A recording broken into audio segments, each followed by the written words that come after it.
Dalam Al-Quran ni Allah sebutkan 21 jenis haiwan secara jelas.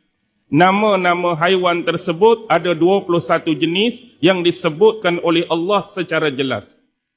Sebahagian daripada haiwan-haiwan tersebut dibuat contoh dan perbandingan dan dikaitkan dengan sifat dan tabiatnya untuk manusia mengambil iktibar dan pelajaran.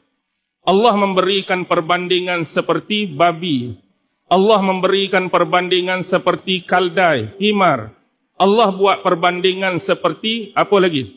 Binatang, iaitu kera. Allah buat perbandingan binatang-binatang yang lain. Dan ada binatang-binatang ini untuk melemahkan manusia agar mereka tidak sombong, tidak takabur dengan ilmu dan pengetahuan yang mereka ada. Tidak sombong dan takabur dengan sains, dengan teknologi yang mereka miliki. Boleh create, boleh cipta macam-macam. Jadi Allah tunjukkan hanya seekor nyamuk. Walaupun nyamuk tu sifat dia kecil, tapi tak ada seorang pun lagi yang terror ke, yang hebat ke, yang cekak ke, boleh buat seekor nyamuk sama seperti yang diciptakan oleh Allah.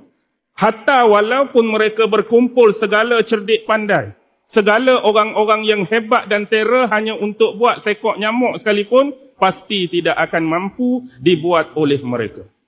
Ni nak memberikan contoh pada manusia, jangan kita ni sombong, jangan kita takabur dengan ilmu dan teknologi yang kita punyai.